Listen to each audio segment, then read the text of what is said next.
Le chef otaku One Piece, c'est politique. One Pieceologie 10, arc Drum. Au 10e arc du manga, qui s'avère être aussi le 4e arc de la seconde saga de One Piece, la saga Alabasta, ou aussi connue sous le nom de la saga Baroque Works. Tu l'appelles comme tu veux. Et aujourd'hui nous allons parler de l'arc du royaume de Drum, qui s'étend du chapitre 130 au chapitre 154, ce qui nous fait un arc de 25 chapitres, qui, il me semble, est l'arc le plus long qu'on ait exploré, qu'on ait lu jusqu'ici. Et c'est pas rien, ouais. Mais avant d'aller plus loin, comme d'habitude, tu te demandes, mais de quoi qu'est-ce que ça raconte l'arc du royaume de Drum? Eh bien, comme d'habitude, je vais te le raconter vite fait. Oh, incroyable. Oawat, c'est le prof sans diplôme qu'on veut virer à cause du statut. Oh là là, oh la dinguerie que t'as envoyé dans le chat. Fait au moyen d'un petit résumé Wikipédia de bonne aloi et de grande qualité, parce que comme d'habitude j'ai autre chose à foutre que de te pondre des résumés. Ce qui compte c'est l'analyse qu'il y a derrière, c'est ce que je raconte derrière. Oui. Alors que l'équipage est en route pour Alabasta, Nami tombe gravement malade. Essayant de trouver une île pour la soigner, il tombe sur un navire pirate dirigé par un certain Wapol, que Luffy envoie valser. Ils arrivent heureusement sur l'île hivernale de Drum, et après un accueil pour le moins hostile, les habitants acceptent que Nami soit auscultée par un médecin. Les villageois C'est le stagiaire. leur apprennent aussi que l'île était gouvernée par Wapol, jusqu'à il y a peu. Luffy et Sanji emmènent donc Nami chez le seul docteur des lieux, le docteur Kurea, tout en haut Il d'une y en a montagne. plein qui pètent les plombs avec Sanji qui combat les lapins et tout. Il y en a plein qui, comme Neil, à chaque fois il pète les plombs, il dit oui, il a perdu contre des lapins et tout. C'est bon, c'est bon. À chaque fois je lui dis, c'est pas non plus un truc. Et lui il est là, il force, il a perdu contre des lapins, il a perdu contre des lapins. C'est bon. Ils se feront la connaissance de Tony Chopper, un renne devenu à moitié homme après avoir mangé le fruit de l'humain, et qui est versé dans les sciences médicinales. Hélas, pendant ce temps-là, le tyran Wapol est revenu sur l'île. Le tyran Wapol. Il s'ensuivra un combat à l'issue duquel Chopper rejoindra l'équipage de Luffy comme médecin. Bon, ça fait plusieurs épisodes que j'annonce son arrivée, cette fois ça y est, Oda nous a pondu le prototype j'ai envie de te dire, même si c'est un petit peu redondant, le prototype de l'arc One Piece-esque par excellence. Oui, enfin il est là. Le prototype. Oda est enfin parvenu avec cet art à compiler. Par contre les gars, au bout d'un moment, il faut dire les termes. Bon, on est dans le thème avec l'arc de Chopper. On est dans le thème avec Sanji, parce que je parlais Drum, bien évidemment.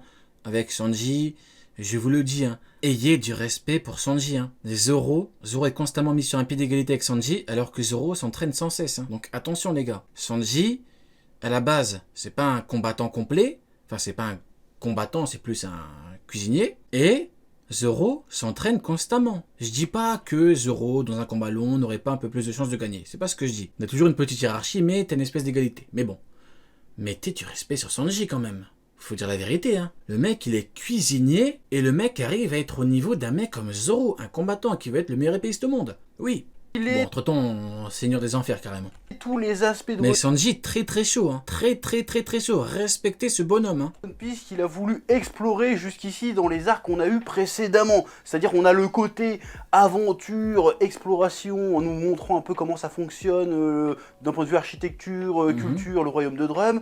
On a le côté aventure chorale avec tous les personnages, tous les membres des chapeaux de paille qui vivent leur propre aventure au milieu de la grande aventure. On a le côté larmoyant avec le flashback introductif d'un nouveau membre. On a l'aspect conte aussi avec ce même flashback, avec du coup l'histoire de Chopper et aussi l'histoire d'Iluluc, hein, on va y revenir. Donc, ok, je vois ce qu'il veut dire quand il dit le prototype type de l'arc One Piece, je crois ce qu'il a dit.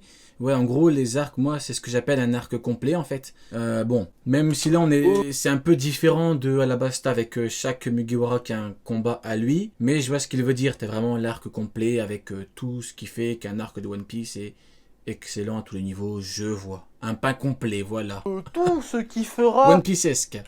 À partir de maintenant, la recette de l'arc One Piece-esque. Et là, on a enfin One Piece-esque. Tous les éléments. One Piece-esque. Peut-être qu'il manquerait juste l'aspect combat de chaque membre. Ah bah voilà. Et voilà, écoutez ce qu'il dit, voilà, c'est exactement ce que je viens de vous dire. Peut-être qu'il manquerait juste l'aspect combat de chaque membre. C'est exactement ce que je viens de vous dire, voilà, c'est exactement ça. Le truc avec les arcs, moi ce que j'appelle un arc complet, c'est justement Alabasta, Enies Lobby, Dressrosa, peut-être Thriller Bark également, avec, vous voyez, chaque perso qui a un combat, c'est ça un arc complet pour OP, voilà. qu'on verra peut-être plus dans l'arc Alabasta, mais en tout cas, on a le bon prototype. Mhm. Voilà, on va dire qu'Alabasta, c'est la version complète. Là, on a le prototype. Oui, C'est déjà je très suis bien. d'accord. Oui. je suis En d'accord, plus de ouais, ça, ouais, on ouais, commence à avoir des ouais. Skypea également, tout à fait. putains de foreshadowing, des explications sur la mythologie, sur le lore, sur l'univers. Voilà, j'ai envie de Mais en dire... vrai de vrai, quand, dans un arc comme Drum, quand t'as Luffy qui combat Wapol, des fois, c'est pas nécessaire que tout le monde ait un combat. C'est pas obligatoire. L'arc de Drum, mais bon, après, il est court en vrai. Hein. Il y a quoi, 24, 25 chapitres? Il est court, donc en vrai, c'est pas nécessaire. Mais un arc comme Alabasta, il le fallait, hein. Même pour l'évolution et tout. L'évolution des persos, ça passe... c'est shonen, hein. Pour l'instant, c'est l'arc le plus complet qu'on ait eu depuis la masterclass Arlong. Après, quand tu regardes hein, le flashback de Iluluk, c'est du miel. C'est du miel, le flashback de Iluluk, il est incroyable. Voilà, en fait, Pour moi, les combats, c'est incroyable, les combats, vous voyez. Les combats, ça sublime. Les arcs, les œuvres, les persos, tout. Mais tu me donnes le flashback comme Iluluk. C'est bon, le combat de Luffy contre l'autre fraude de Wapol, là, ça me suffit. Ah non, le flashback d'Iluluk, il est trop parfait. pourrais arrêter ma vidéo là, parce qu'en fait, ce que je viens de te faire, c'est une conclusion que j'ai eue suite à la lecture, à l'analyse de l'arc, finalement. Donc je pourrais m'arrêter là. Mais en fait non, on va continuer un petit peu, je vais développer un peu tout ça, pourquoi j'ai kiffé, on va aller un petit peu plus loin, parce que bon, watch time, monétisation, tout ça, tu connais. On est des professionnels au bout d'un moment. On est des professionnels. Bon, du coup, inutile. J'avoue, hein, on est des professionnels, les gars. Les 100 000 abonnés pour Ryo Sensei Prime. On est des professionnels, oui ou non, les gars. Oui ou non. De préciser que j'ai beaucoup aimé cet arc, mais il se trouve que... En plus, on est certifiés, quand même- les gars. On est certifiés, on est des pros. Voilà, vous avez forcément des proches et tout. Voilà, vous leur dites, écoutez, abonne-toi à Ryo Sensei Prime, qu'est-ce que tu fais? Faut secouer un petit peu les gens. Tu dis, abonne-toi à Ryo Sensei Prime, la certification, c'est pour nous.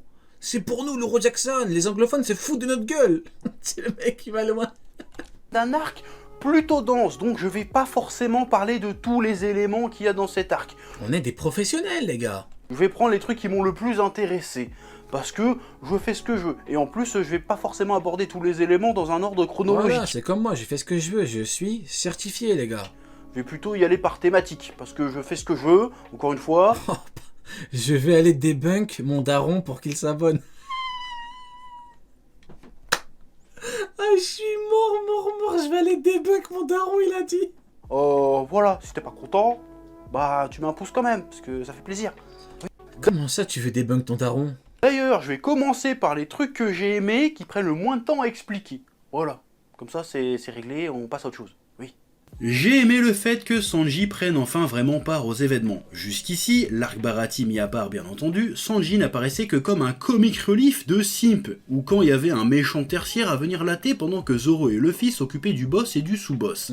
Là non, Sanji prend sa part dans l'aventure et pour la première fois j'ai trouvé qu'il s'incorporait bien dans le groupe et ses interactions avec Luffy étaient crédibles et cool à lire. C'est les lapins. Je me suis dit, ah là on sent qu'ils sont potes, qu'ils se connaissent et qu'ils se font confiance. Là ça marche. Et je pense que c'était vraiment la volonté d'Oda de mettre Sanji plus en avant dans cet arc. Et il a très bien fait en nous faisant renouer avec le côté noble et... Non, t'abuses. Non, je vais pas lire ton message, c'est une dinguerie. Non, je ne lirai pas ton message. Non, c'est une dinguerie ce que tu me proposes là. Non, c'est une singerie, mon pote. héroïque du personnage. Non, c'est une dinguerie. Non. Notamment lorsqu'il se sacrifie dans la... Non, Phalange pour non, faut doser. Non, arrête, gros. Non, arrête. C'est pas drôle, arrête. Putain. Mec, et Nami. arrête. Pourvu que ça dure comme ça avec Sanji. Oui. Ensuite, j'ai... Je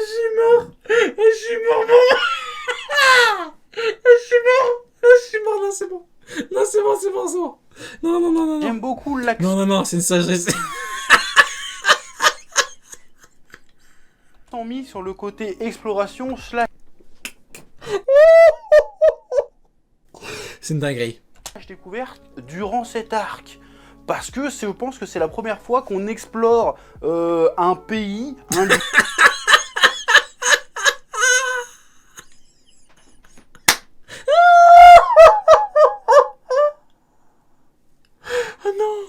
Est-ce qu'il est certifié? Non, c'est une dinguerie.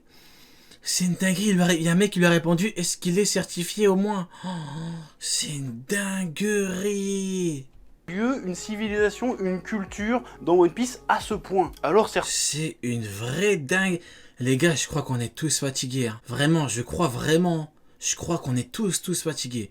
Faut vraiment que je termine là. me diront sans doute, oui, mais on avait déjà le côté exploration, découverte à Locktown et à Little Garden. Oui, c'est vrai, mais pas au même level, selon moi. Locktown, on nous donnait juste l'agencement de la ville et quelques données historiques. Et Little Garden, à part un aperçu de sa faune et de sa flore, Locktown, j'ai trop aimé le truc avec les pics, où on croit que Locktown, Whiskey Peak, ouais, je suis fatigué. Whiskey Peak, avec les pics, on croit que c'est des cactus et tout, avec des pics, mais en fait c'est des tombes. Ah, l'auteur, il est trop fort. préhistorique, on nous a pas expliqué grand chose.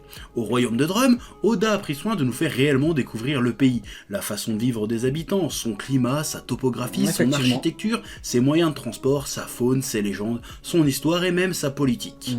Et c'est là qu'on va commencer à aborder le gros morceau de cet épisode, l'arc du royaume de Drum, et le premier arc de One Piece à aborder la politique de manière aussi frontale durant son arc. Oui, alors jusqu'ici c'est... Ce qui me termine, hein, c'est que il va aborder de la politique, enfin la politique en général, ouais, la politique, tout ce qui est royauté, etc.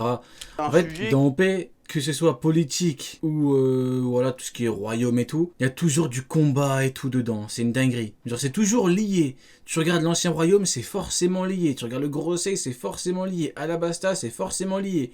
Drum, c'est forcément lié. Ça me termine. Vraiment, ça me termine. Qui était plus ou moins abordé en sous-marin, notamment avec les différentes apparitions des Marines. J'aime bien les dire Marines comme ça. Voilà, là par contre dans l'arc du royaume de Drum, on met les deux pieds dedans, on parle frontalement de politique. Et bien attention, quand je dis politique, je parle pas de politique politicienne, je parle de politique au sens où on réfléchit au pouvoir en fait. C'est ça. Comment on instaure le pouvoir, comment on exerce le pouvoir. Oui, voilà, pouvoir, c'est plus approprié. Parce voilà. que quand tu dis politique, ça arrive beaucoup.